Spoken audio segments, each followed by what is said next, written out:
2,000 years ago, 13 people sat down to eat what would become the most famous meal in history. On the table was a dish of bread and a goblet of wine. Before they started eating, one of their number announced that that very evening he would be betrayed by one of his friends, and that betrayal would lead to his death. Then he passed the bread to his shocked companions, and they each took a piece. He offered them the goblet, and they had a sip of wine. "Do this," he said, "in remembrance of me." The speaker was, of course, Jesus Christ, the occasion, the Last Supper, the event on which the Christian communion is based. It's also the event at the heart of any quest for the Holy Grail, because the Grail is the chalice from which the disciples sipped that night. Or is it?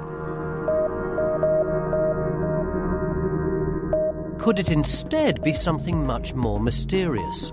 Is the true nature of the Grail encoded in this picture of the Last Supper? Is this disciple a woman? Is Leonardo da Vinci trying to reveal an important secret that history's forgotten or even suppressed?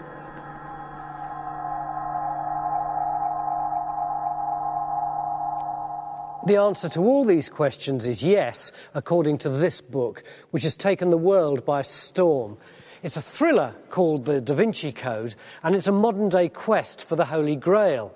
Its author, Dan Brown, is in no doubt at all that the Grail exists. But for him, it's not a cup, it's a secret. A 2,000-year-old secret. In fact, the most important secret in the history of the Western world. It goes like this. Jesus was married, yes, you heard me right, actually married to Mary Magdalene, who was thought of as holy and was worshipped like him by the early church. But that's not all. She and Jesus had a baby, so there's a holy bloodline. But the Catholic Church suppressed the truth. In a massive fit of institutionalized sexism, it airbrushed the marriage and the baby out of history and turned Mary Magdalene into a prostitute.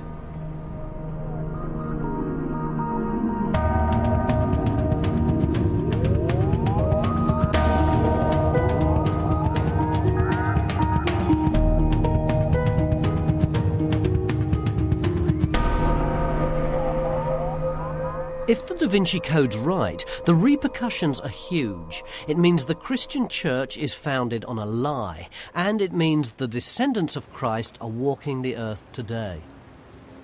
But is it right? It's very hard to tell, because while the Da Vinci Code's clearly a novel, a work of fiction, this is what its author says about it. All of the art, architecture, secret rituals, secret societies, all of that is historical fact. Let's just hear that again. All of the art, architecture, secret rituals, secret societies, all of that is historical fact. I'm going on a Grail quest of my own to untangle the confusion and answer some of the key questions in the book.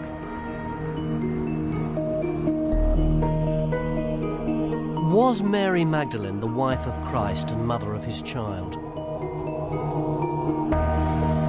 Was this secret discovered by a band of warrior monks and protected by a secret society headed by Leonardo da Vinci? Or is the Holy Grail a cup?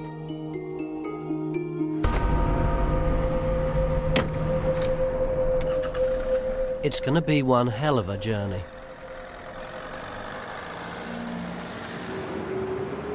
I'm a complete beginner at this Grail hunting business, so I'm going to start by following in the footsteps of Dan Brown's hero.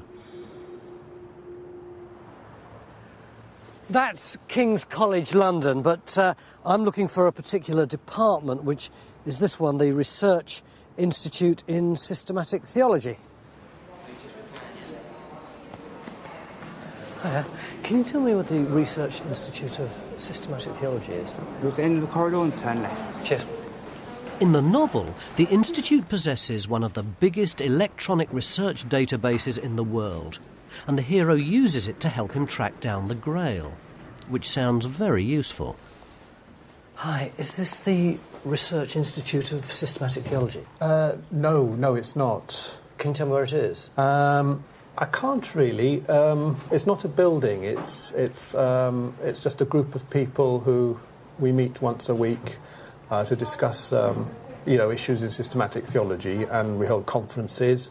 So it's a kind of think tank. It's just a bunch of academics talking. Yes, that's right. But you do have, don't you, the most sophisticated database on the Holy Grail of any institution in the world? Well, we don't, as a matter of fact. We have our own personal computers and university computers, but we don't have a database of any kind whatsoever. Not a very encouraging start. All the Institute of Systematic Theology have is a reading list, so I guess I'll have to do my own legwork. And here it all is. Well, not quite all. This is just a spit in the ocean compared with all the books that have been written over the years about the Holy Grail. Nevertheless, this is quite a daunting prospect, and I have to be honest with you, I'm not going to be able to get through all these. Although I will give it a good go, but I'm not going to start there, nor am I going to start with that one, although the Da Vinci Code will get a look in later on. No, I'm going to start with that.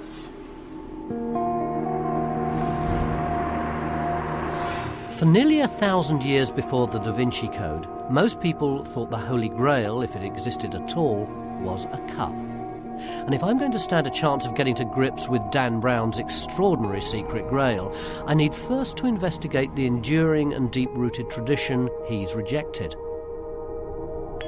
And so to my first quest. Is the Holy Grail a cup?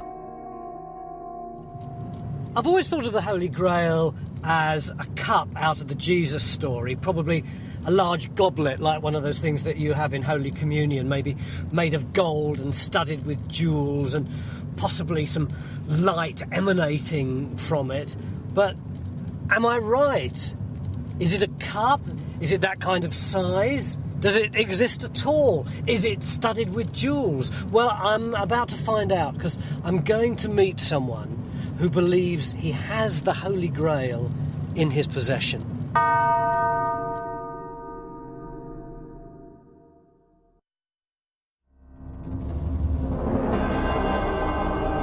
This is Hawkstone Manor in Shropshire, and I've come here to meet a man who not only believes the Holy Grail is a cup, he says it's actually in his possession.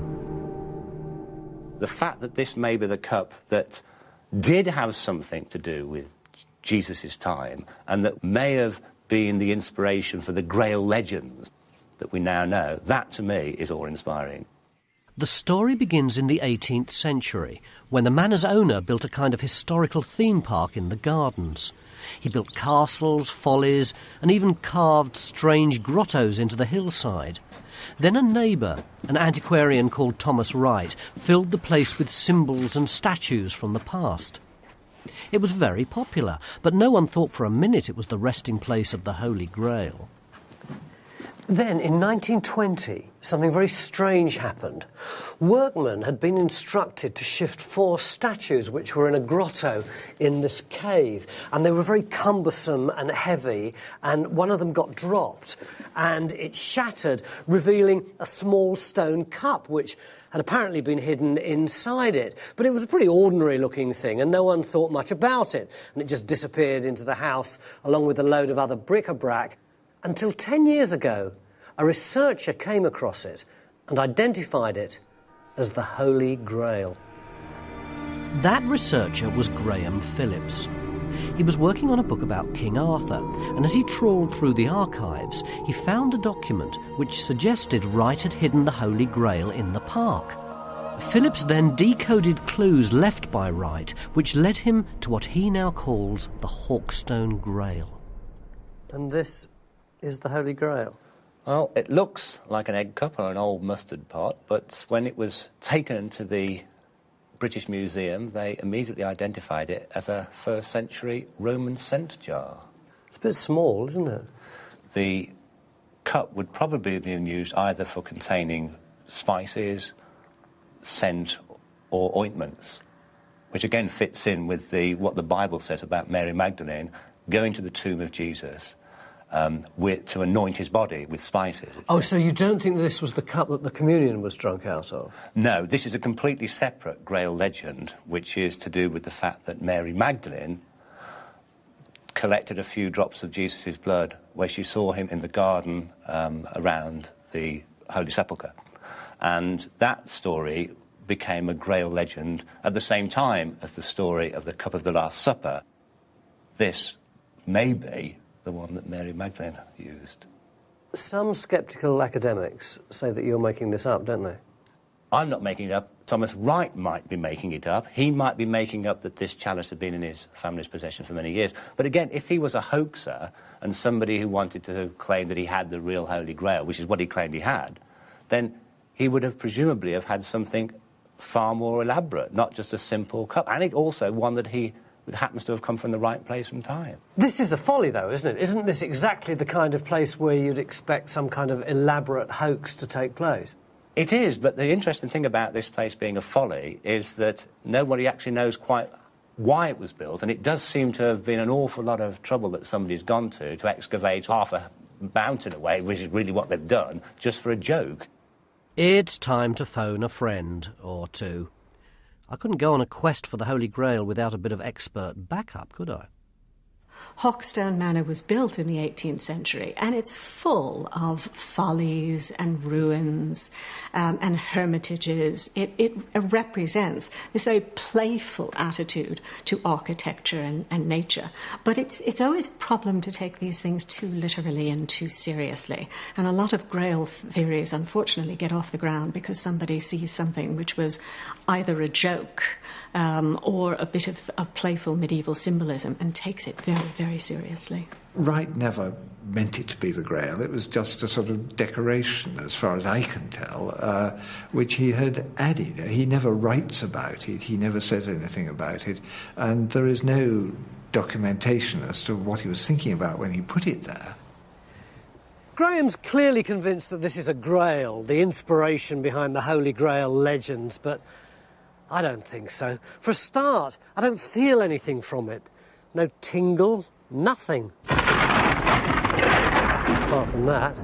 Maybe I'm just not worthy of the Grail. Although looking at it, I think quite frankly it's the other way round. I mean, is this the cup that launched 1,000 quests? I don't think so. No, we can do better than this, can't we?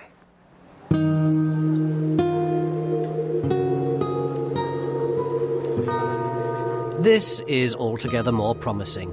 Valencia in southern Spain. A church. No, a cathedral. And inside it, a relic called the Santa Caliz, the Holy Goblet. The church take it very seriously. It's even been venerated by the Pope as an important holy relic. But is it the Holy Grail? It certainly looks the part, although sadly the supposed Grail is actually this boring brown bit on the top. Science tells us that it is from the time of Jesus Christ and of the land of Jesus Christ. So we can combine the archaeological proof with the historical proof and that of tradition. All this leads us to think that the Holy Grail, the object of so many searches, so many stories, is the one in Valencia. But there's a problem. Science can't date the bowl, it's stone, and most experts say its design is 3rd century, 200 years after Christ. It's really the mount that makes it look special, and that's probably what led to it being adopted as a Christian relic. Unfortunately, the mount is an 11th century Arabian creation. The first time the Valencia Grail appears as the cup of the Last Supper is really post-medieval. There are links with the Grail in the medieval period because the kings of Aragon who presented it to Valencia were undoubtedly interested in the Grail, and they may have said it was, but the church didn't. So is it the Grail? No. 0 out of 2. There's a pattern emerging. In fact, among all the legends in which the Holy Grail appears as a cup, there's not a single one that Grail experts accept as being historically credible. And the reason for that is not that no one's managed to find it yet, it's that the Grail never existed in the first place. Someone invented it 1,000 years after the Last Supper. But who? And why do so many people believe it's true? The answer lies here in France.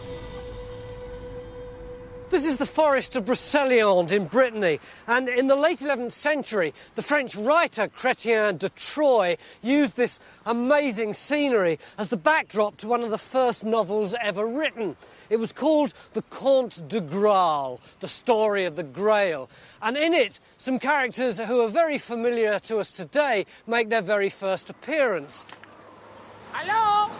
Who is it? It is King Arthur, and these are my Knights of the Round Table. Go and tell your master that we have been charged by God with a sacred quest. If he will give us food and shelter for the night, he can join us in our quest for the Holy Grail. Well, I'll ask him, but I don't think he'll be very keen. He's already got one, you see? In Chrétien's original story, the characters are just as colourful as the Python Knights, and they too are hunting for the Holy Grail. And this is what happens. Percival, one of the Knights of the Round Table, finds himself in a mysterious castle where he witnesses an extraordinary procession. A man carries a lance dripping with blood, and a beautiful maiden carries a golden platter encrusted with jewels, the Holy Grail.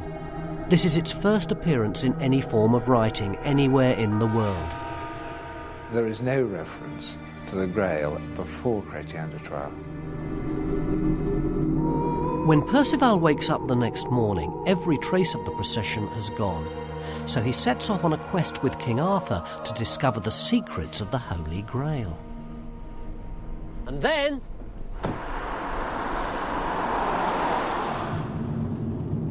that's where the story ends, because Chrétien died before he could reveal what happened next. And so began a fascination with the Grail that was to last for centuries, because Chrétien's death had robbed not just his knights, but his readers too of an explanation of his mysterious Grail. And so a question mark is left in the mind of the audience in the 12th century. What was this thing? What was this item? Later writers in the next 50 years become fascinated by this question, and this so-called Grail becomes one of the key central features of Romance stories, Romance histories in the late 12th and early 13th century. There was an enormous string of continuations of the original Romance. Other people picked it up and said, this is a good idea, I want to write my own version of it. And within 30 or 40 years, there was something like 5 major versions of the Grail story, an extraordinary explosion given this pace of sort of medieval life and the development of literature. The romances were extraordinarily popular. I mean, they were really at the cutting edge of popular literature for the aristocratic class of the time. In some ways, the Arthurian Grail romances are pretty similar to the Da Vinci Code. They're both popular, successful novels.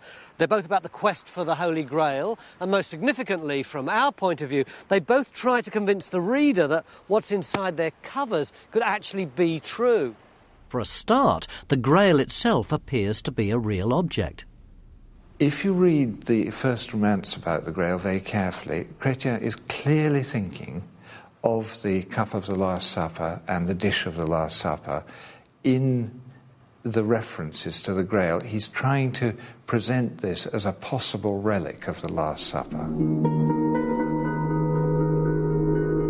The later versions of the Grail stories also feature real historical characters, like Longinus, the Roman soldier who pierced Christ's side with a spear, and Joseph of Arimathea, the man who actually buried Christ's body.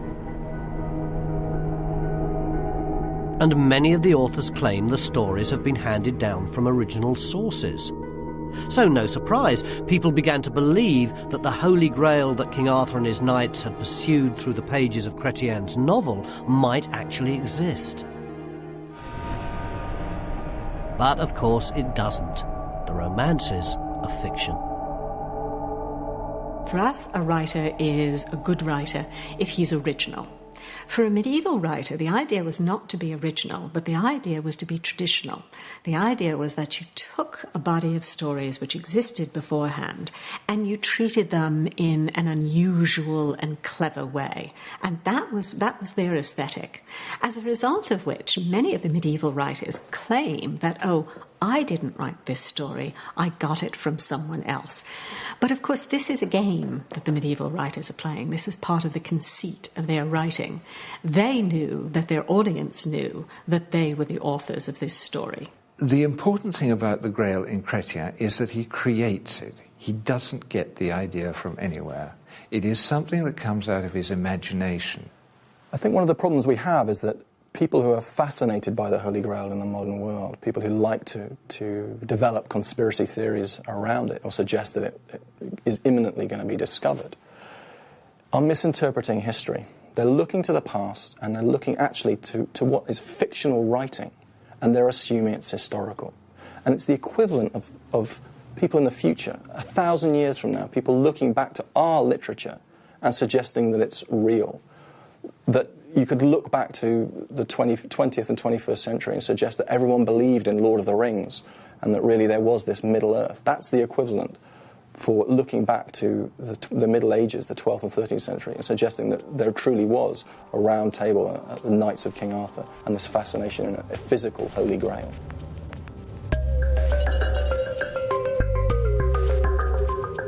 So the Grail is a cup after all. Unfortunately, only in a medieval novel. It's not real.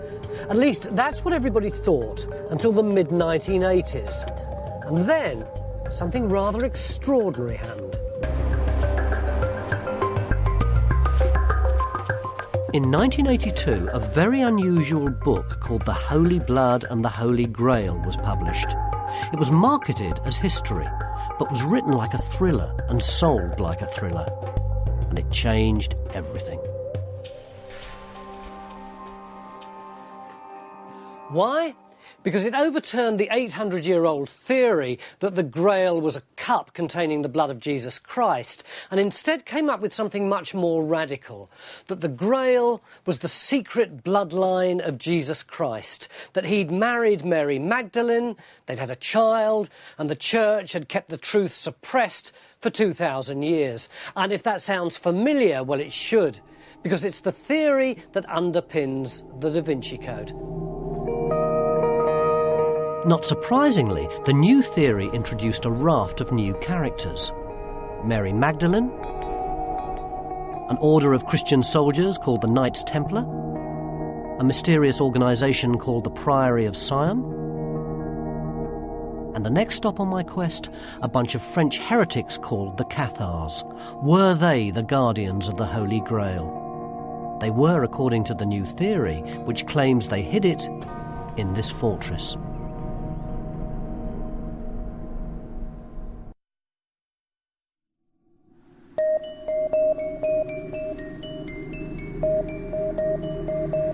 My quest for the Holy Grail is taking me to the heart of a book called The Holy Blood and the Holy Grail, and to the heart of Grail country.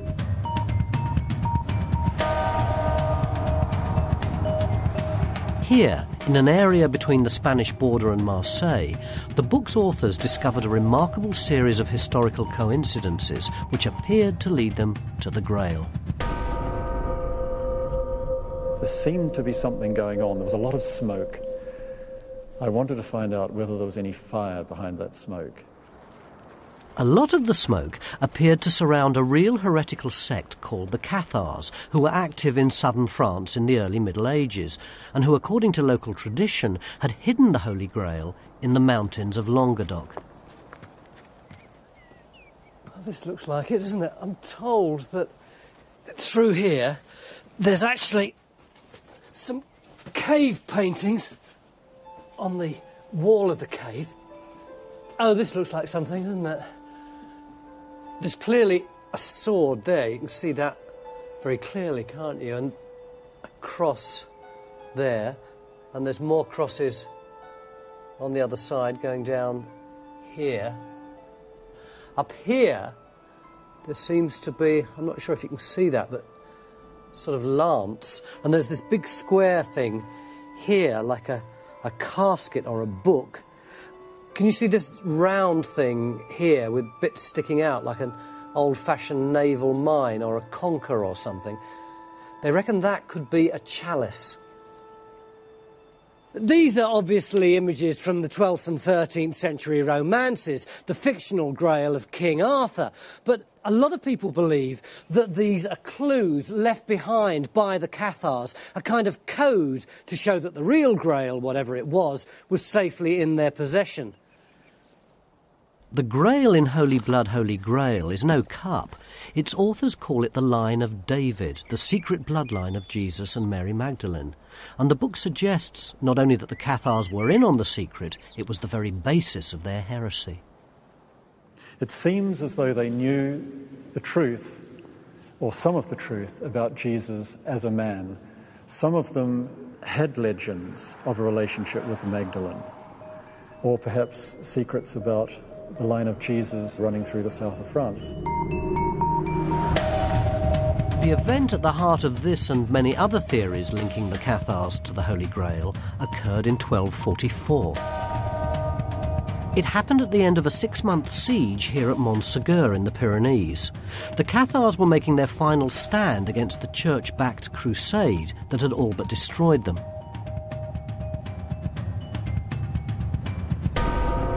By March 1244, both sides knew that the game was up. The attackers gave the defenders a final ultimatum. Either surrender the castle and recant your heresy, in which case you'll get away with a light penance, or if you don't, we'll storm the castle and kill you. The Cathars stayed put for 14 days. They celebrated Easter, and then they simply swung open the castle doors and walked out. Soldiers and sympathisers were released with a penance, and all the Cathar priests, or perfects, were burned at the stake. Well, perhaps not quite all. The historical records tell us that the night before the ultimatum expired, four perfecti sneaked out of the castle, down the hill, through the enemy lines, and got away to safety. And they were carrying something. And it's that mysterious cargo that's attracted the Grail hunters. Now, this can't have been any kind of treasure to do with gold and jewels, because we know that the physical treasure, the gold and jewels, was taken out several months earlier. So we have to ask the question, what could 4 people carry down ropes with this descent down cliffs? And we suggest in our book that they're carrying documents. According to the Holy Blood and the Holy Grail, the documents apparently contained important secrets the Cathars wanted to keep from the Church, including perhaps the secret of the Holy Bloodline. But historians are unimpressed by this intriguing hypothesis. There is some evidence which comes mainly from 2 of the records of interrogations by the Inquisition, that something was removed from Montségur on the night before the castle formally surrendered. We have absolutely no idea what it was, and it's obvious that the 2 people whose interrogations this come from did not themselves know what it was. That is the sum total of our knowledge. We have absolutely no idea. So who were the mysterious Cathars really? And is there anything in their heresy that suggests knowledge of the secret bloodline? The Cathars were a heresy which flourished in parts of Europe, and particularly southwest France, in the 12th and 13th centuries. They denied that God was all-powerful. They denied that he had created everything. They believed that Satan had created the material world, and that was the explanation of evil. They certainly would not have thought well of the notion that Jesus Christ married Mary Magdalene and had children. They believed that marriage and procreation were evils, and even if they might occasionally be unavoidable evils, it was the duty of the perfects to avoid them. There is no evidence that the Cathars were the guardian of any secret. They were not particularly secretive about their own beliefs. There is no reason to suppose that they had some secret in their control about Christianity generally. There is no reason to suppose that they were the custodians of any physical object, whether the Grail or something different. There isn't any evidence, is there, that the Cathars were in possession of any kind of secret?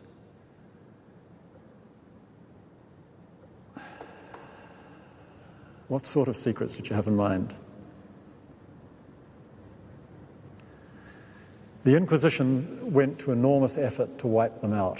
That in itself means they must have been in possession of something that the Inquisition didn't want, either secrets of how to contact divinity directly, or secrets about Jesus, or perhaps secrets about the line of David running through the south of France. Remember, this was in the same area that the Cathars were at their strongest.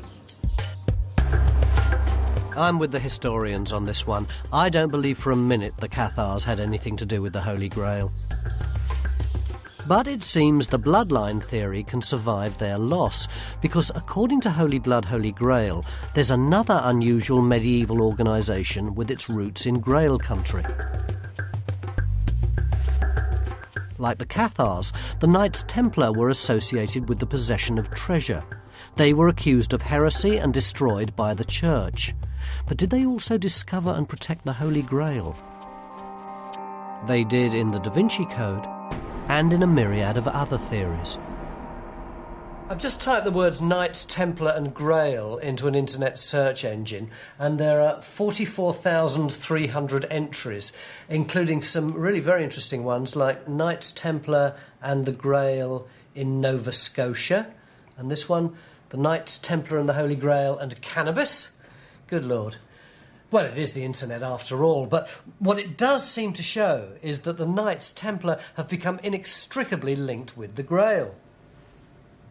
The first thing to say about the Knights Templar is that they did actually exist. They were a monastic order founded shortly after the First Crusade to protect pilgrims travelling to the Holy Land.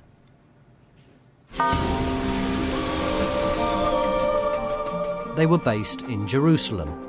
That much of their story, at least, is fact. This area over here is the Temple Mount, or the Haram al-Sharif, depending on who you ask. And that golden domed building is a mosque, which sits on the site of the Temple of Herod, which was built about 40 or so years before Jesus was born. And according to Dan Brown and the writers of Holy Blood, Holy Grail, it was right here, underneath its ruins, that the Knights Templar discovered the secret of the Holy Grail.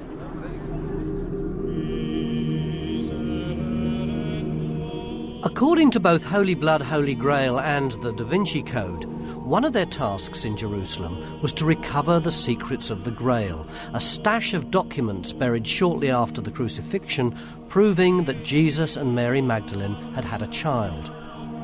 And both books tell us that for 9 years the knights dug covertly into the rock here under the temple. What do you think the Templars found in Jerusalem? I have no idea what they found, but there was plenty of things they could have found. The Copper Scroll, for example, which was one of the Dead Sea Scrolls, gave a list of various repositories around the temple and around the countryside of documents, of jewels, of gold, of temple dishes. They could have found any of those things. They could have found documents. Whatever it was something pretty special, because its discovery, the books say, made the Templars fantastically wealthy and powerful. They accumulated vast estates across Europe and enjoyed patronage at the courts of kings. And that's not all. I'm convinced there was heresy within the Templar order. There's too much sloshing around the Inquisition reports to deny it. And a pattern emerges of quite a different approach to Christianity. For nearly 200 years, so the theory goes, the heretical Templars managed to keep themselves and their secrets safe. And then, in 1307, in a bid to get hold of the secret for himself, Philip IV of France attacked them. It was a perfectly executed coup. Philip gave secret orders to his officials throughout France, and on the 13th of October 1307, they pounced. Every Templar in the whole of France was arrested and interrogated. Many were tortured. In 1311, the Pope dissolved the order, and one of the most powerful organisations in the whole of medieval Europe simply ceased to exist.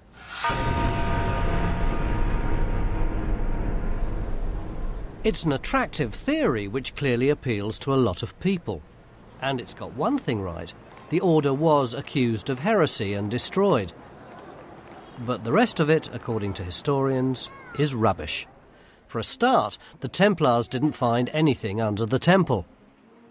We do not have any evidence for any excavations carried out by the knights in Solomon's stables. That level is approximately 47 meters above the surface, the original surface of the Herodian dynasty. Just imagine, 50 meters to dig down. I don't think they did it. So if I'd been a Knight Templar and I wanted to dig down for the Holy Grail, I would have had to have dug down further than the depth of that wall? Much deeper, just 2.5 times the height of this wall. It's unbelievable. And in thousands of contemporary documents, there's not a shred of evidence to connect them to the Grail, or indeed secrets of any kind. So step forward the real Knights Templar. The Templars, the Knights of Christ in the Temple of Solomon in Jerusalem, to give them their full title, were a group of warriors who founded a military religious institution in Jerusalem in about 1120. They are fighting men in chainmail. They came out to Jerusalem on pilgrimage and they wanted to do something practical for God. And as far as they were concerned, the most practical thing they could do was to use their swords fighting to defend other Christians. There's no mystery about the money either. They get donations from pilgrims who come out to the east. Clearly people who are very wealthy could give them great donations, and they're given vast sums of thousands of pounds by rich people that came out on crusade and whom the Templars had helped. Much better than just giving money to your local monastery. The monastery would pray for you. The Templars would pray for you too, but they would also do something useful. In fact, their wealth and their geographical spread enabled them to set up a really handy service for travelling nobles. A noble would deposit money with his local Templars, and in return he'd get a promissory note. And when he got to the place he was going to, he'd present the note to the local Templars there and withdraw the cash. The Knights Templar invented international banking. Unusual may be, but not sinister. And certainly not heretical. The Templar heresies, so-called, were not inspired by their knowledge of the bloodline of Christ, because only the Templars that were tortured confessed to denying Christ. And then as soon as they stopped being tortured, many of them went back on their confessions and said, I only confessed to that because I was tortured. Apart from those that confessed under torture, none of the Templars admitted to denying Christ, and they hotly denied that they would ever do any such thing. In fact, the Pope himself found no credible evidence of Templar heresy, and in 1314 he dropped the charges. He directed his anger instead on his own inquisitors for embellishing the testimony. But by then, of course, it was too late, and the seeds of 1,000 quests had been sown.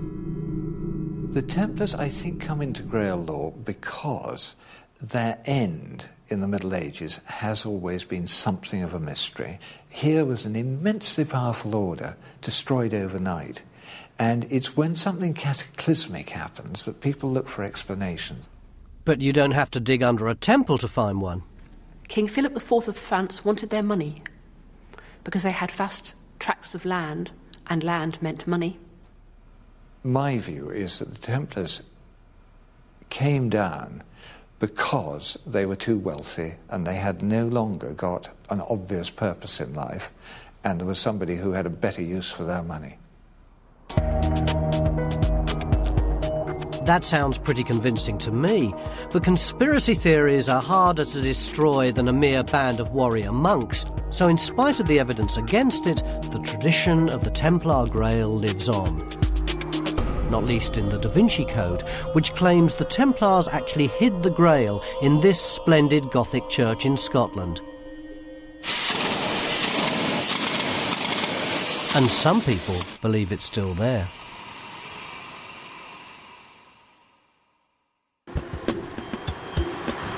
I'm halfway through my quest for the Holy Grail, and so far I've not had much luck.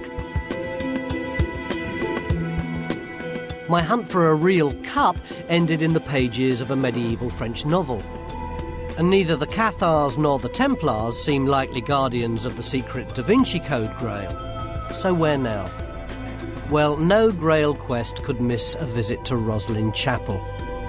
According to the book and myriad other Grail theories, something to do with the secret Grail, perhaps even the Grail itself, was hidden somewhere in this splendid Scottish church. If they're right, then I'm just about as close to the Holy Grail as I'm ever going to get. Maybe as little as 10 or 15 feet away, because they say that it's buried down there somewhere. Feels like it could be.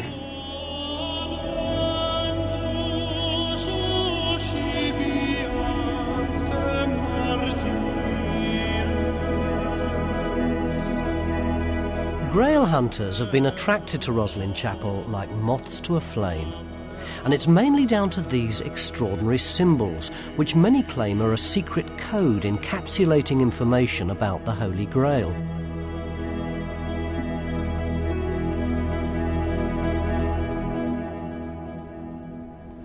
The basis of the theory is this. The agents of the rustling Grail are, guess who? The Knights Templar. Some of them escaped Philip IV's coup and brought the Grail to Scotland. When they got here, they became involved with the Scottish Freemasons. In fact, they may even have founded them, and they gave them the Grail for safekeeping. The Masons built this chapel to hide it in, and they encoded its secrets into the architecture.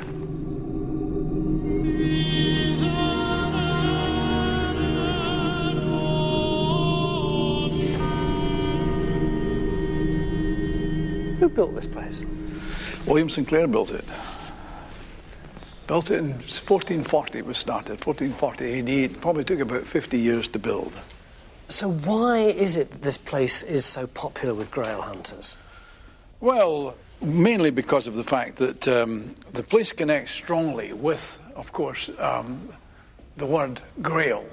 These big engrailed crosses up here. What crosses? They're called engrailed crosses. They have like little cups all the way up, if you follow the meaning, or spikes, whichever way you like to look at it. So in that case, there's probably about 4,000 little grails carved. Yes, but that is the coat of arms of the Sinclair family. So William Sinclair has his coat of arms, his engrailed cross, all over the place.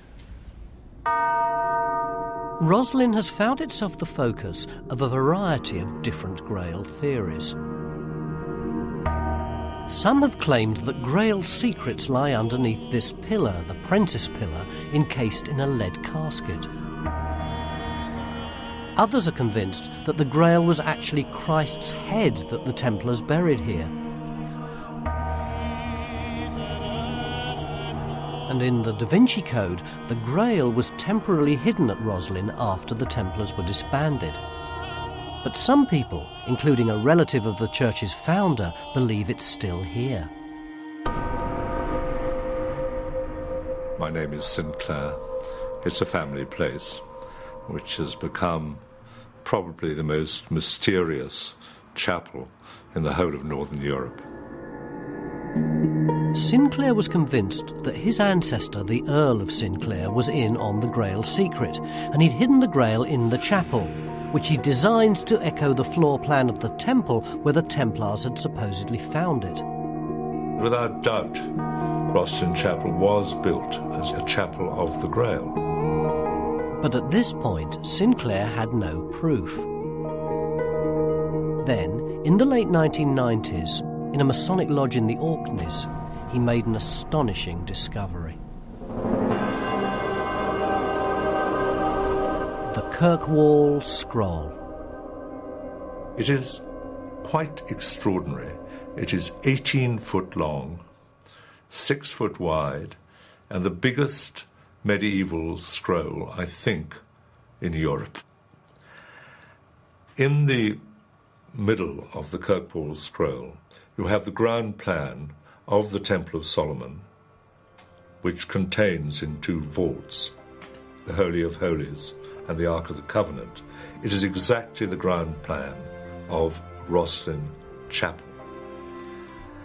And if you superimpose one on the other, you will find that they exactly coincide, where we know there are these vaults under Roslin Chapel. This was incredible. Sinclair had the scroll carbon dated. It was 15th century, precisely when Roslin was built. The Grail was almost in his grasp.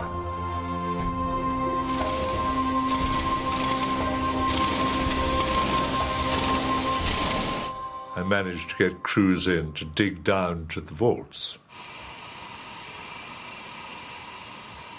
But I never reached them, because in the end, even when we got an endoscope down to look for this vault, where indeed might be the Grails, as we pushed down the endoscope, all that happened was rubble filled in the vault.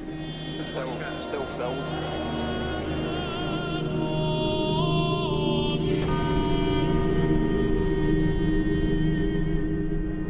And I thought in the end, perhaps these secrets and these Grails should always be hidden. Well, maybe he couldn't find it, but I might have a go. I know a bunch of really highly qualified archaeologists who'd love to do some work here. Can we dig? No. That's the short answer. Permission would be required by a number of people, including the Trust. And all known and unknown grave sites are also protected in Scotland by something called right of sepulchre. And so as such, you just can't welly in here with loads of shovels and a JCB, I'm afraid. We never use a JCB, you know that. Yes, you do. You scrape the top off. I've seen you do it.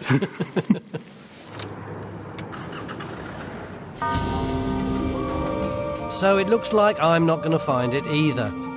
But even if I could get permission to dig, what's the likelihood of there being anything there to find? One man who should be able to tell me is Robert Cooper, a historian who's made a special study of the Roslin Grail. What's the link between the Knights Templar and Roslin? As far as I am aware, there is none. They came here, as some authors claim, in 1307, just prior to their mass arrest in France. There is a period of almost 140 years before Roslin Chapel is built.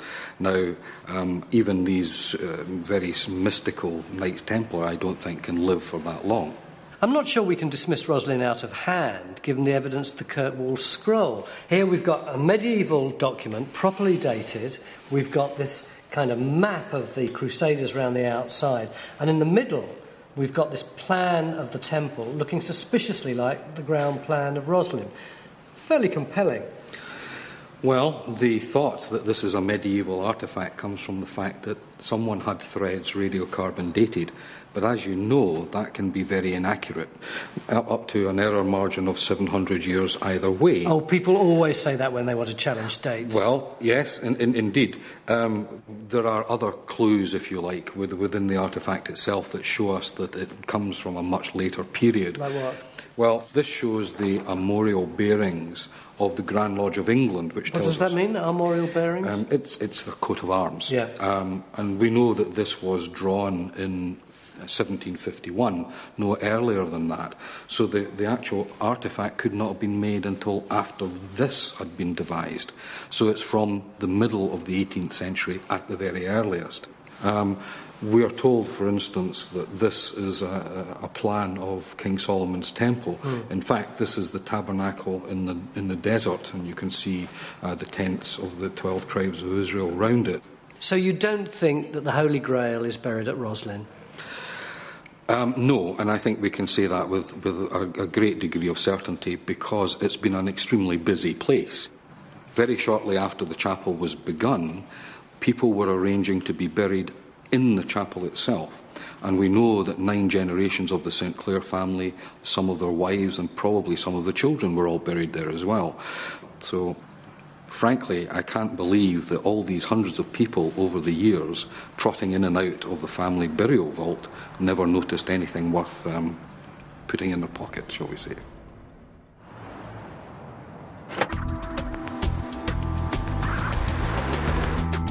So no Templar connection, no coded symbols and no Grail. Which pretty much rules Roslin Chapel out of my inquiries. But what happens if the Templars gave the Grail to someone else, to a secret society headed by Leonardo da Vinci? That's the suggestion in the best-selling novel The Da Vinci Code, and lots of readers seem to think it could be true.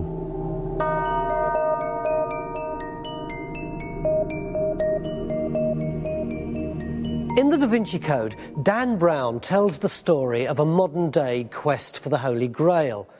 The Grail itself is the secret bloodline of Jesus Christ, who married Mary Magdalene and fathered her child. It's a secret the Church has been suppressing for 2,000 years and is still trying to actively destroy. Indeed, it would have done if it hadn't been for a remarkable organisation called the Priory of Sion. It's a secret society that was founded by descendants of Jesus. They're dedicated to preserving the Grail, which they possess to this very day.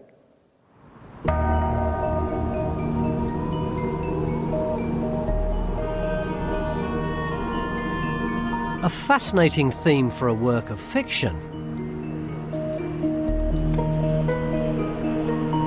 Well, that's what I thought, until I came to a page at the beginning where Dan Brown makes a surprising claim. The Priory of Sion, a European secret society founded in 1099, is a real organisation. All of the art, architecture, secret rituals, secret societies, all of that is historical fact. It's an extraordinary thing to say, isn't it? That there's a secret society that no one's ever heard of, that's had the Grail in its possession for over 1,000 years and does so to this very day. It's incredible. Well, yeah, it is actually. It's a con. And it's a con that's fooled a whole generation of Grail hunters.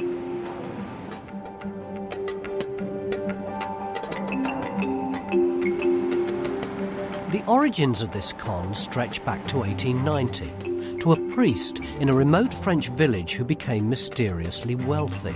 The local legend was that he'd found treasure. The village was Rennes-le-Château in southwest France. Yep, you guessed it, right in the heart of Grail country. Fast forward to 1967. The little local mystery gets the first of 2 major embellishments. This time, the author is French journalist Gérard de Sède. He claimed the priest had found not treasure, but an extraordinary mystery.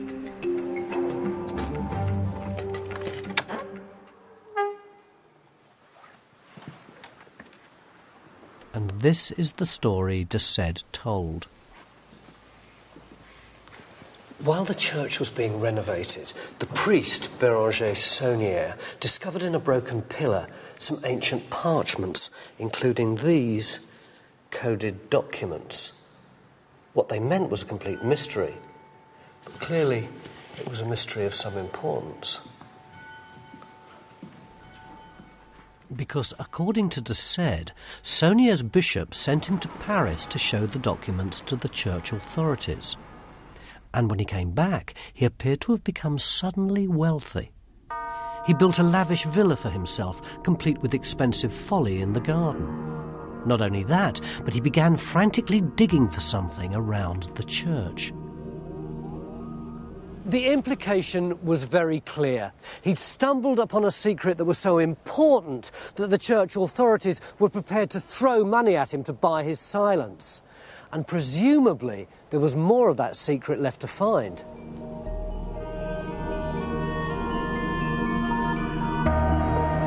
said had launched the hoax. Enter its first victim, writer and broadcaster Henry Lincoln, co-author of Holy Blood, Holy Grail. He'd read de Said's book about the Wren mystery and was intrigued. Lincoln set about researching the story himself and was soon drawn into the mysterious world of the Priory of Sion.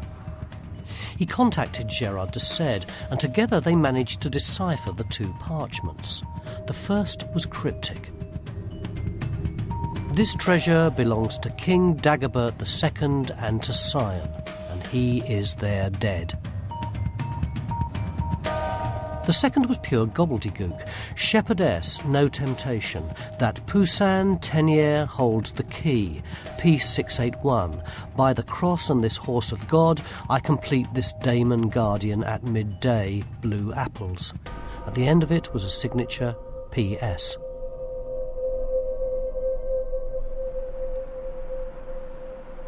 What did it all mean? Deciphering the code was one thing, understanding it was another.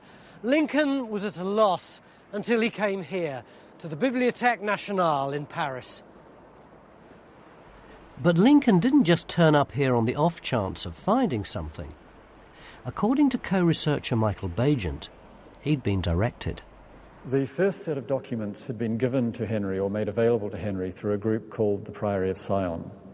And the Priory of Sion also tipped us off about other documents in the National Library of Paris, which we then went to see what they were. And this is what he eventually found, the so-called dossiers secrets, the secret dossiers. Actually, these are just copies because we can't look at the originals because they're virtually falling to pieces. They've been handled so much, although that's only been in recent years. When Lincoln found them, they were in pretty good nick, and they were a most bizarre and extraordinary collection of papers. There's a whole host of genealogies to do with the Merovingian kings of France. And this fascinating thing, which is a list of the Grand Masters of the Priory of Sion.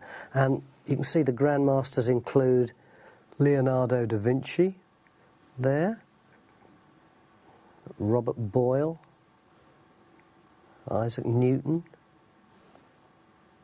Victor Hugo, Debussy. Why would this group give us documents? What did they want? We were suspicious because we assumed, and I think correctly, that they were trying to manipulate us. They were trying to lead us in a particular direction. So every document we got from this group, we had to check and test. And it took us years of checking and testing. But at the end of it all, everything we proved accurate.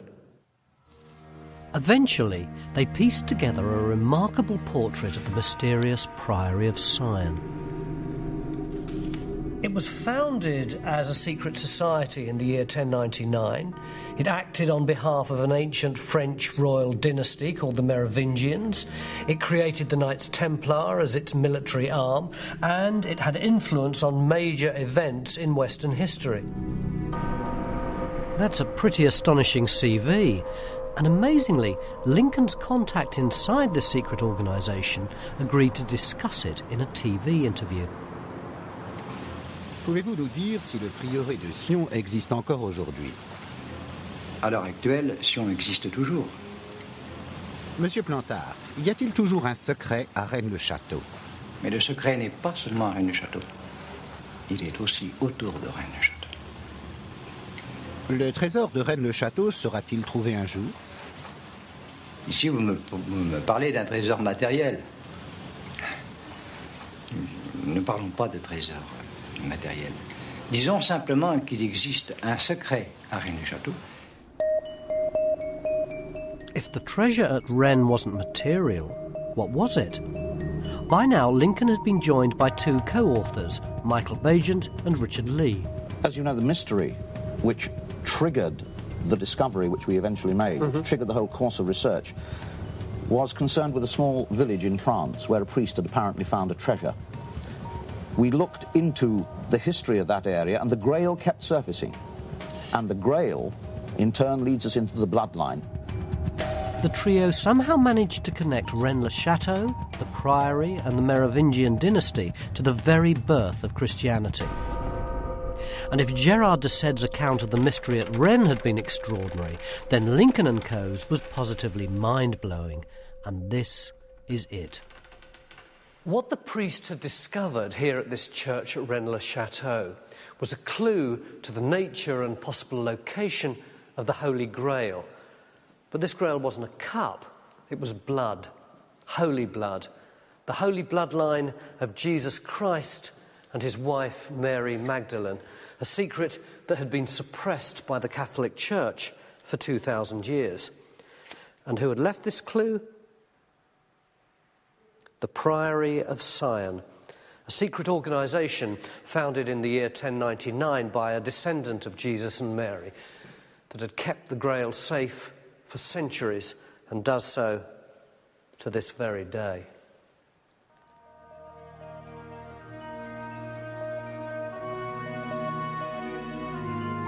In 1982, Lincoln and his co-authors published these findings in the book Holy Blood, Holy Grail, and the Priory of Sion was introduced to a worldwide audience. The book sold millions and made overnight stars of its authors. I think the first day something like 43,000 copies were sold. Really was a circus.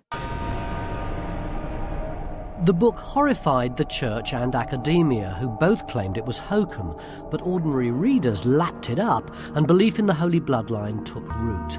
One of the converts was the future author of the Da Vinci Code. The most important fact is that the Holy Grail is not what people think it is. That is part of the theme of the book. The Holy Grail is not a cup. It is something far more powerful. But as we'll see, Brown himself was just another victim of the Priory hoax.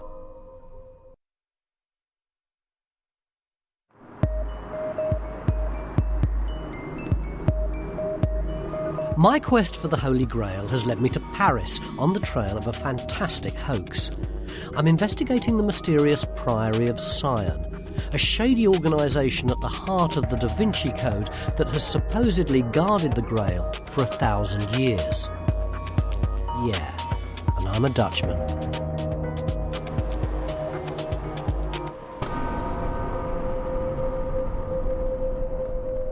Enter Jean-Luc Chaumet, a French journalist who was to reveal the truth behind the Priory of Sion. Chaumet began his investigations into the Priory at around the same time as Lincoln & Co. were researching their book, but he was coming up with a very different story. He found all the documents led back to the same three colourful characters. Gerard de Sède, who sparked it all off with his book about the mystery at Rennes, Philip de Chérisey, a bored marquis, and Pierre Plantard, the public face of the Priory of Sion. Plantard was like a character from another era, an extraterrestrial with the eyes and smile of a weasel.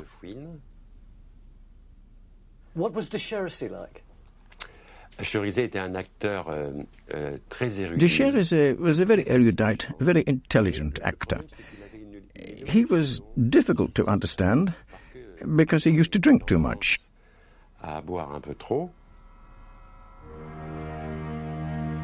Like Lincoln, Bagent and Lee, Chaumet spent years researching the Priory of Sion. And the more he read, the more he became convinced it was all a hoax. The parchments in the pillar, the dossier secret, and even the Priory itself. Where are the parchments? There are no parchments. There was a legend of parchments that contained a code to the treasure of Rennes-le-Château, so they created some parchments. To authenticate, to prove the existence of the Priory of Sion, they had to refer to it in the parchments. That was the work of Philippe de Chérisey. And he had proof. These are the original parchments, with one important addition, an admission that they're forgeries into Chérisey's handwriting. But there are other documents, aren't there? There's the dossier secret. The dossiers secrets were, if you like, created to verify the whole story. What a job! What a job! The list of Grand Masters, the descriptions of the Priory of Sion, the genealogies, all faked. According to Chaumet, this genealogy was actually copied from a magazine.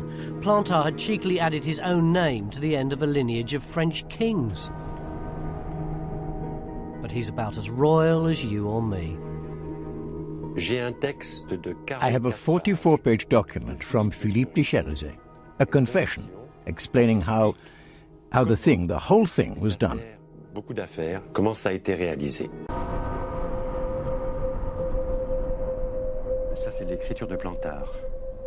Chaumet uncovered the real facts about the Priory of Sion. It did exist, but it was by no means an ancient organisation. It was set up in 1956 by Plantard himself. It only ever had 4 or 5 members, and it was named after a mountain in Plantard's hometown. It was all a fantasy. De Cherizet says it has the structure of a good hoax. But why had they done it? A clue in Plantard's TV interview. Nous? Qui est ce nous? Nous, je parle de la lignée mérovingienne. Car notre lignée est issue de Dagobert II. Les Mérovingiens, ce sont eux qui ont fait la France. Sans eux, il n'y aurait pas de France. The whole scheme had been designed to give credibility to Plantard's personal fantasy that he was a descendant of the Merovingian dynasty and the heir to the French throne. De Cherisy helped him because it was fun, and de Sède was a member of a surrealist group called Olupilou. The Priory of Sion was a surrealist concept. It was a piece of theatre, created and performed by Gérard de Sède, Plantard and de Cherisy. So you've got this extraordinary piece of theatre. They're all working together to create this imaginary history. Oui, c'est ça. And more of a joke than a con, until Holy Blood, Holy Grail was published, when the whole thing got out of hand. The book's logic implied that Plantard, as a Merovingian, wasn't just a king in waiting, but a descendant of Christ. He panicked and denounced it. Mais tout de même, il faut avouer qu'il y a une partie de roman, particulièrement pour tout ce qui concerne ma lignée depuis Jésus. Car comment voulez-vous qu'on puisse prouver 400 ans, pendant 400 ans, une lignée depuis Jésus jusqu'aux Mérovingiens? Je ne suis jamais présenté comme un descendant de Jésus. After that, Plantard and de Cherisy ran for cover. And Gérard de Sède wrote a second book exposing the hoax he'd helped to launch. When your father died, did he believe that there was an organisation called the Priory of Sion? Oh, no. I think he has said several times that this organisation was a figment of Plantard's imagination, basically. It is absolute piffle.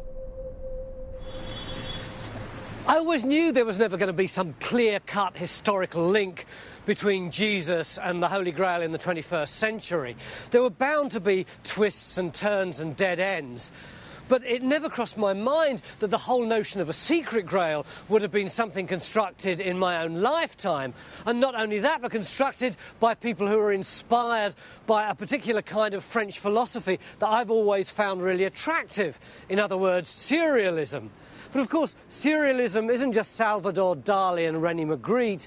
It's The Goon Show and John Cleese and Terry Jones. So I've got it now. Think Priory of Sion. Think Monty Python and the Holy Grail. You seek the Holy Grail! That is our quest. You know much that is hidden, though, Tim. Quite.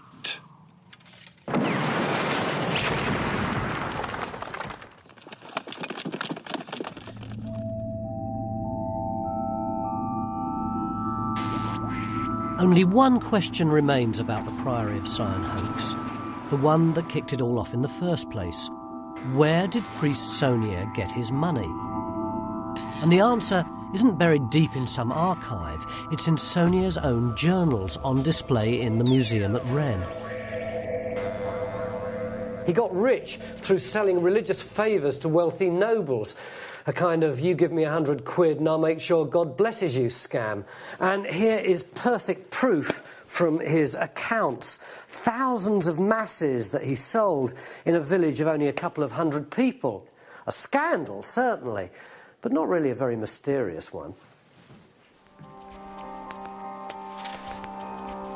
Chaumet's exposé emerged before Holy Blood, Holy Grail went to print. In fact, Chaumet claims he warned Lincoln and his friends the whole thing was a hoax over a year before they finished writing their book. Chaumet says that he told the three of you very early on that the whole thing was a hoax. Is that right? I don't recall it, but then Chaumet was never necessarily very close to the inner groups of the Priory. So his idea that the documents are fakes and the dossiers are fakes, you wouldn't accept? No. But presumably you could engage a bit with some of his allegations, which were, for instance, that the whole Priory is a surrealist fantasy that was created by 2 or 3 people and you inadvertently seized on it. He's wrong.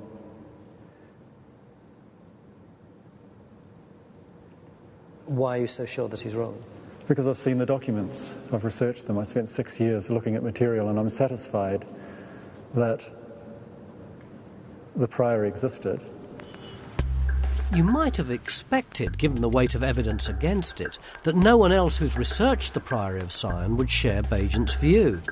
I certainly haven't met a single journalist or academic who does, but then I haven't met Dan Brown.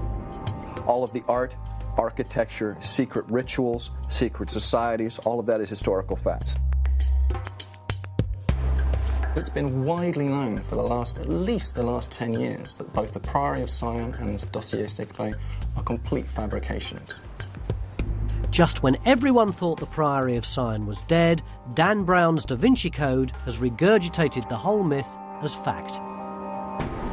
Travel agents are cashing in, offering Da Vinci Code tours round the book's landmarks in Paris. Problem is, some of the tourists can't tell fact from fiction.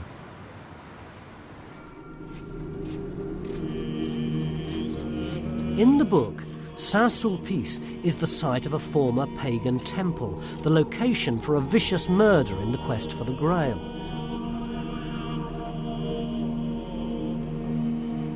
One of the details that the albino Opus Dei gentleman murders this nun using a candlestick he takes on the altar.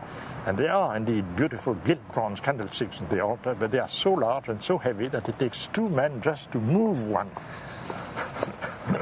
So they are not very easy weapon. A few expect to find the blood from the murdered nun on the floor, but of course they don't find anything like that.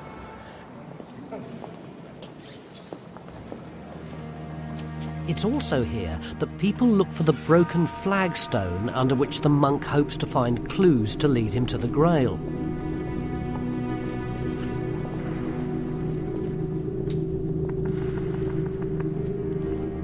The church is, as you'd expect, very helpful on the matter.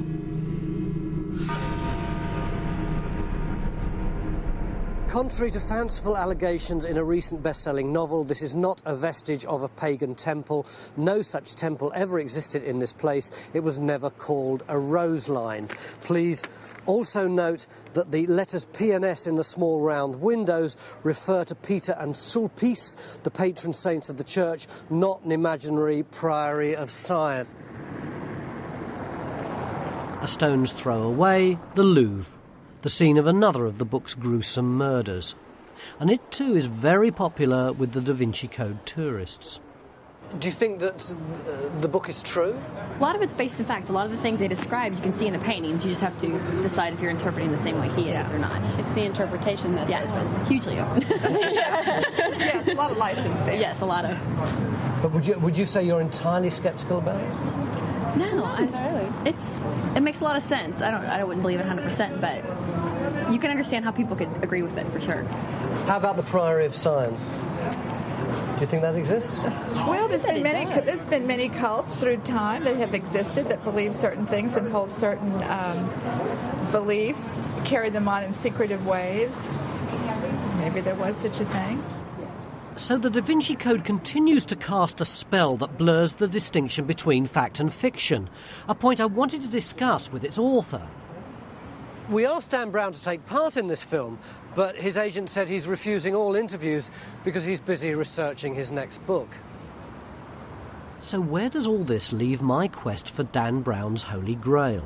Apparently in tatters. No Cathars, no Templars, no Roslin, and now no Priory of Sion. But perhaps there's something in the secret itself. My final quest. Was Mary Magdalene the carrier of the holy bloodline?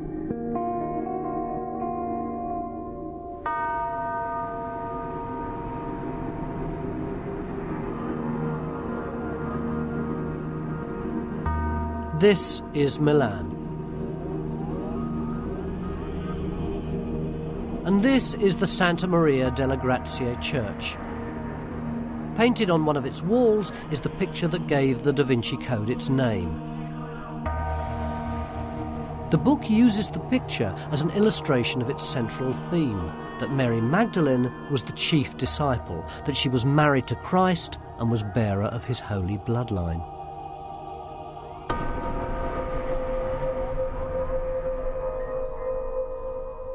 OK, here's the evidence. This is Leonardo da Vinci's The Last Supper, based on the story as told in the Gospel of St. John. Jesus has just told the disciples that one of them's going to betray him, and they're all shocked and horrified, and now he's about to break bread with them for the very last time. But is everything as it seems? In the Da Vinci Code, the Grail historian Lee Teabing shows the painting to the Grail hunter Sophie Neveu as evidence that Jesus was once married to Mary. He says to her, "Look at all the people round the table. What do you see?" And she says, "I see 13 men." He says, no. Look again, and this time look in particular at the one in the place of honour to Jesus' right. And she says, "It's a woman."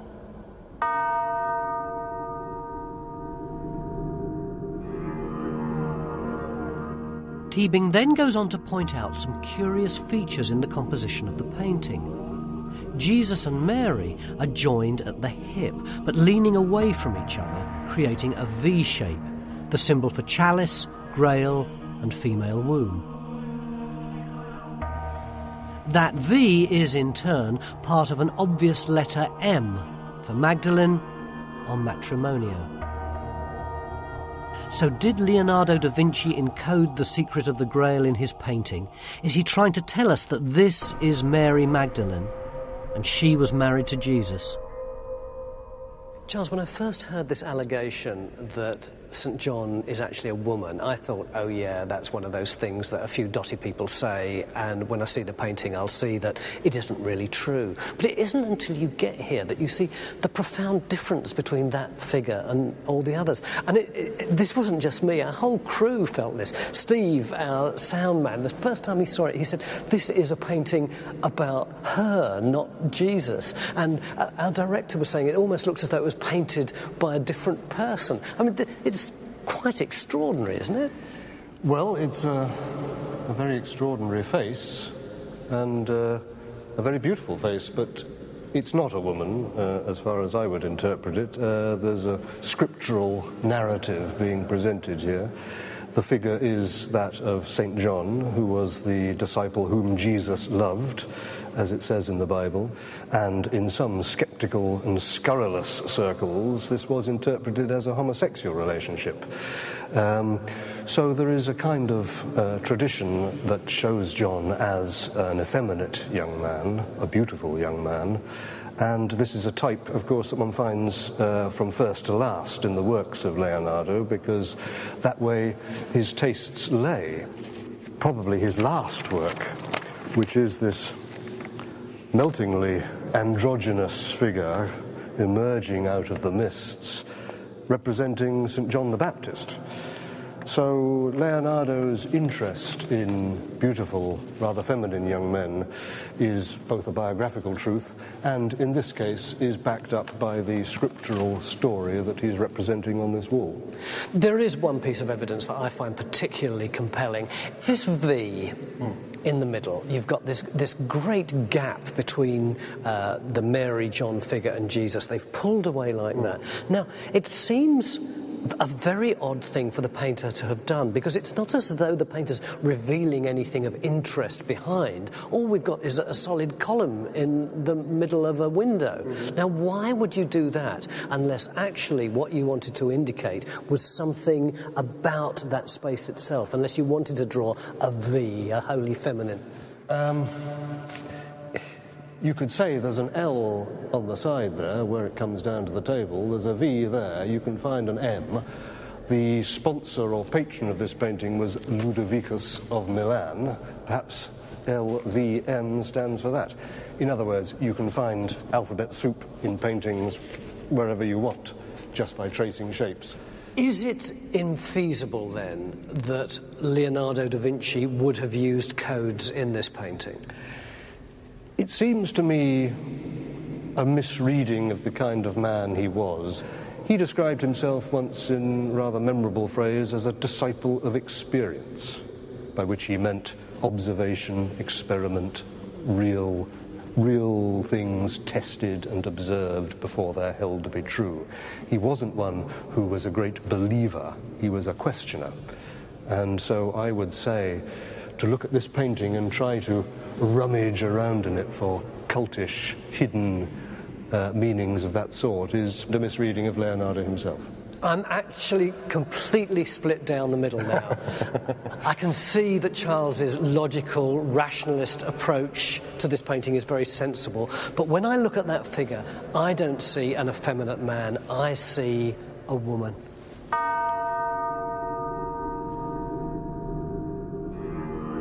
But in the Da Vinci Code, of course, she's much, much more than just a woman. She is Jesus' chief disciple, a co-author with him of Christianity. She's his wife. She's the mother of his child, and so the bearer of the holy bloodline. She is herself sacred. And the Church suppressed this and recast her as a prostitute.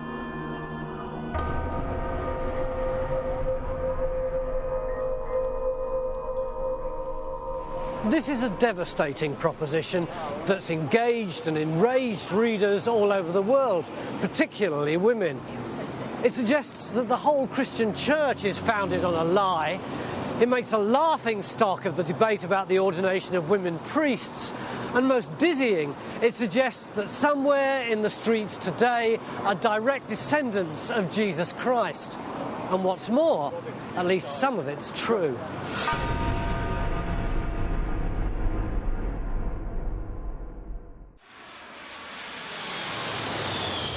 I'm back in Jerusalem, where the story of Mary Magdalene begins. And I'm going to depart from the Da Vinci Code and Holy Blood, Holy Grail for a moment, as I try to establish what history tells us about her, starting with the Bible. After Jesus had been crucified, his body was wrapped in a shroud and then he was laid in a tomb. Many people think it was this one. And then a big boulder was rolled across the entrance. Then on the third day after the crucifixion, Mary Magdalene, who'd been present at his death, came into the garden, and she was astonished to find that the big stone had been rolled away from the entrance to the tomb, and inside it Jesus had disappeared, and in his place there was an angel who told her that Christ had risen again and she should go out and spread the news. And as she ran into the garden, she saw Jesus himself. In other words, she was the very first person to see Jesus after his resurrection. Mary was also one of only 3 of Jesus' followers to witness the crucifixion. These are her only significant appearances in the New Testament, and most scholars thought of her as a peripheral figure, until a chance discovery in the Egyptian desert some 60 years ago. In December 1945, a peasant farmer called Muhammad Ali al-Samman made an amazing discovery. He was digging in the Egyptian desert in a place called Nag Hammadi, and he was looking for sabak, which is a kind of loose soil which they use over there for fertiliser. But instead, he found this metre-high earthenware jar. And at first, he didn't want much to do with it because he thought maybe there were evil spirits inside it. And then he thought, you never know, there could be gold in here.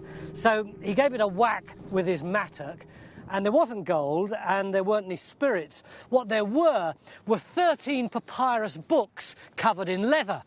So he took them home, and his mum chucked some of them on the fire to use as fuel, and the rest he either sold or gave away.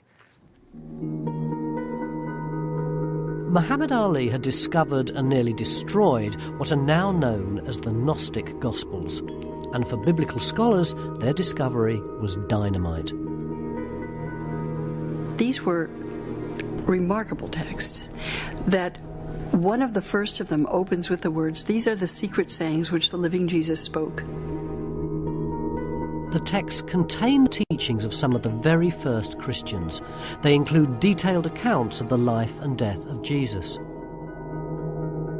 In these accounts, Mary's no longer a bit part player. She's a colourful character, centre stage at the birth of Christianity. She's even got a gospel named after her.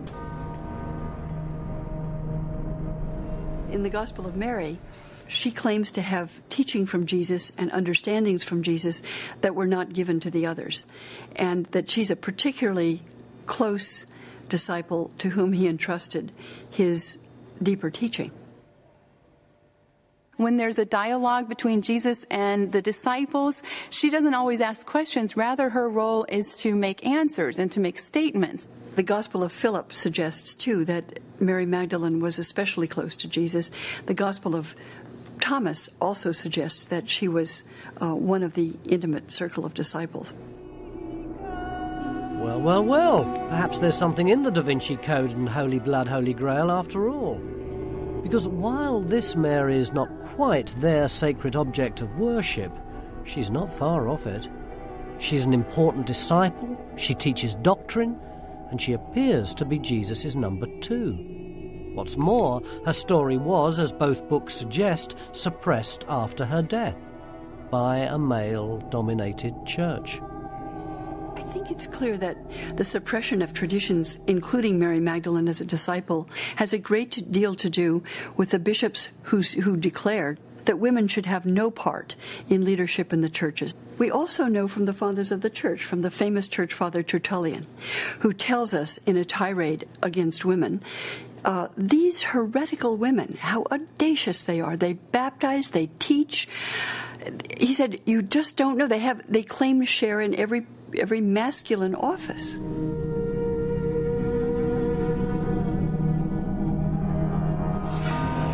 The Archbishop of Alexandria sent a letter at Easter time out to the monks of Egypt, telling them that they should get rid of the illegitimate secret books that they liked and kept in the monasteries, and that they could keep 27 of those books. This is actually the first known list of the 27 books that are in the New Testament, in that letter, his letter of the year 367. It seems that some monk at the monastery, or several, took many books out of the monastery, sealed them into an ancient jar to preserve them, and hid them out on the cliff where they were discovered by Muhammad Ali some 1,600 years later. The church had buried the Gnostic Gospels, and Mary with them, in the dust of Nag Hammadi. The final indignity came a few hundred years later, when Pope Gregory the Great falsely denounced her as a prostitute, a slander that was to last more than 1,000 years.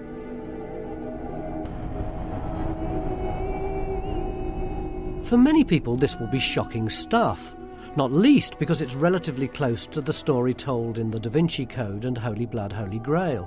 But in both books, it's just the starting point, because they, other bloodline theorists, take the suppression and the evidence of a close relationship between Jesus and Mary, and they run with it. And boy, do they run with it. Some of these early books talked of a relationship between Jesus and Mary Magdalene that was extremely close. One even speaks of him kissing her on the lips. The other apostles are jealous, and jealous of this intimacy, and they ask Jesus why he loves her more than them.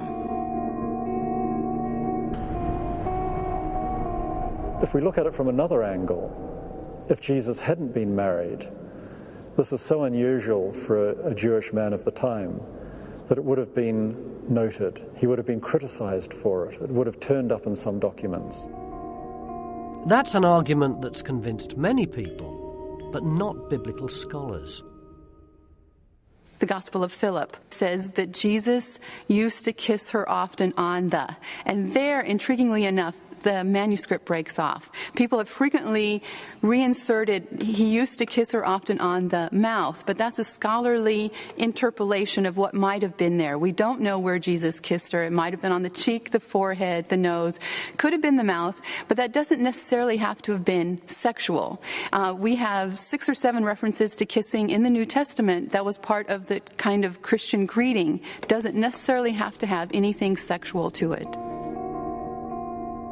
There are those who would say that Jesus had to have been married because of the cultural and religious mandate that the men should go out, be fruitful, and multiply. Jesus did not live by the culture's expectations. He said, blessed are the poor. People would say, really? Blessed are the poor? That goes so against their understanding of what it was to be in harmony with God and to be blessed with wealth. And therefore, I don't think that Jesus was necessarily married, and there's good evidence that those who had a strong spiritual dedication to God did not marry. The clincher for me, no pun intended, is that the marriage of the Messiah surely would have found its way into somebody's gospel, and it didn't, not even into any of the suppressed ones.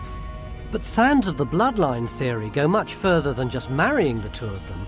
They claim the union produced issue, and that the resulting holy bloodline is the Holy Grail.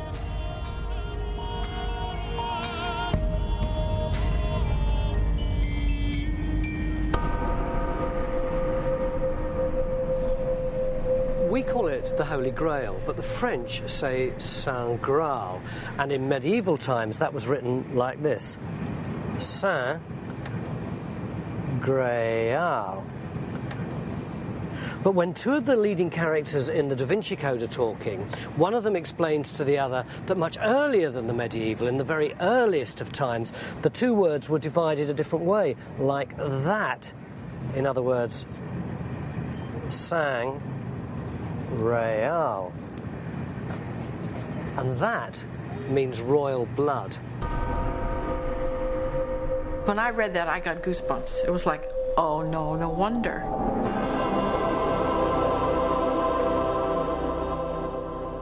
Margaret Starbird is author of another book on which the Da Vinci Code draws. In The Woman with the Alabaster Jar, she makes the vital link between Mary Magdalene and the Holy Bloodline. She supplies the child.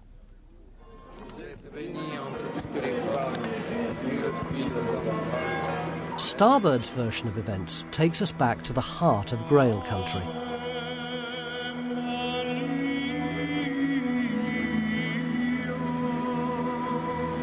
To an annual festival in the French coastal town of Saint-Marie-de-la-Mer. The locals are celebrating a popular and enduring legend. It concerns the arrival on their beach 2,000 years ago of a boatload of refugees from the Holy Land. The legend is that Mary Magdalene and her brother and sister and friends showed up in this little boat with no oars, and they brought with them the Holy Grail, the blood royal. Well, you don't carry the blood royal around in a jar. It's actually a child that carries the blood royal. And there is a legend then, there is a child on the boat. That was the thing I think that struck me when I started praying about this story. There was a child on the boat. Everyone thinks the child has to be male, but in this case the child on the boat was female. And her name was Sarah. Sarah means princess in Hebrew, and the legend calls her Sarah. So if there's a little girl on the boat and her name is Sarah, which is Hebrew for princess, well, who do you think she is? You know, I just drew that, made a deduction. It was a deductive leap.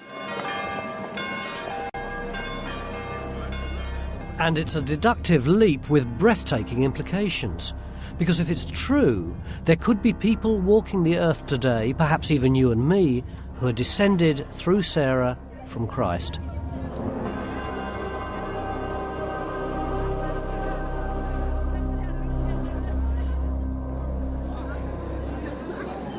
Unfortunately, science hasn't yet devised a way of detecting holy DNA, but we can check out the evidence on which the claim is based. It appears to be shaky, not least because Starbird may have misinterpreted the legends. There is one that brings Mary Magdalene to France, but not here. Just ask the locals who was with Sarah in this boat. There is only Mary Jacobi and Mary Salome. This is really their festival. Two biblical Marys, neither one Mary Magdalene. And Sarah, whatever her name means in Hebrew, is no princess. Sarah was the servant, the Egyptian servant of the two Marys. She came with them from Palestine on the boat.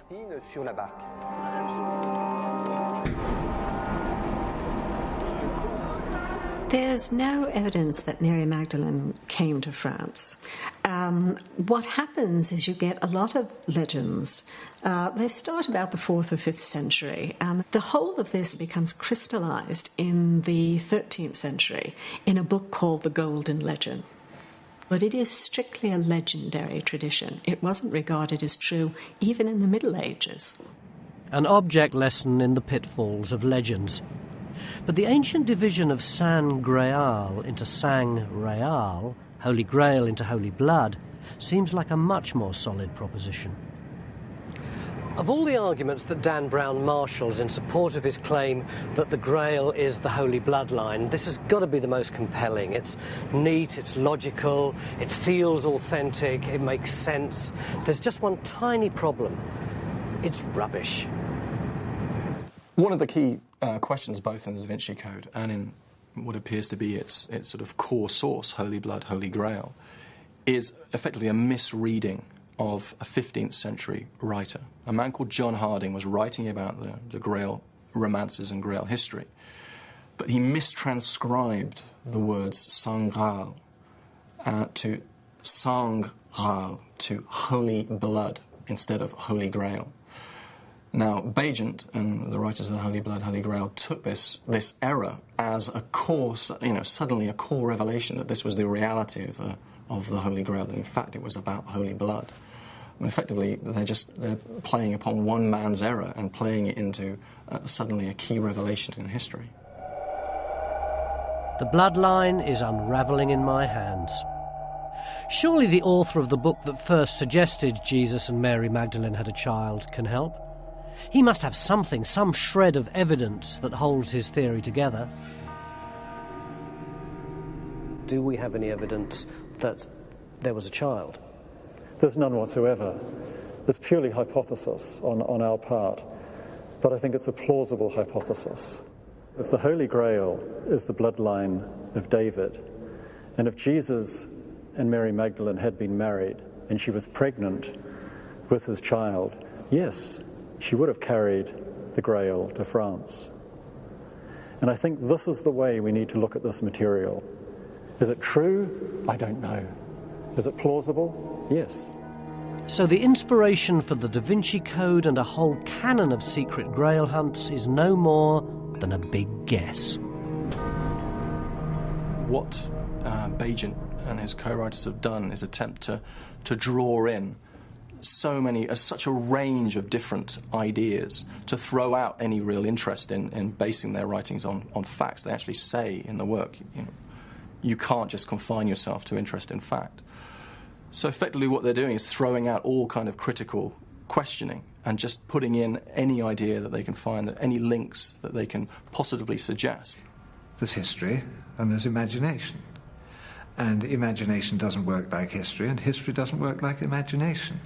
If you want to say that there's a secret which belongs to the world of the imagination, I agree with you 100%, but it belongs to the world of the imagination, and it's no good pretending that it is a kind of alternative history.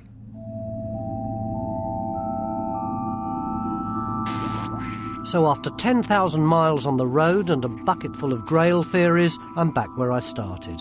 Empty-handed, but a little bit wiser. And I'm certainly a lot clearer about the truth behind the best-selling novel of our time. It seems to me that the Da Vinci Code has drawn on a range of sources dismissed by most historians as pure fantasy. And to be frank, in my opinion, it's not even particularly well written. But so what? Dan Brown isn't the first person to have a smash hit writing that way, and he certainly won't be the last. So good luck to him. Because what he's done is what the Romance writers did 800 years ago. He's put something at the centre of his novel that we'd all love to be true, but know in our heart of hearts never can be. The Holy Grail.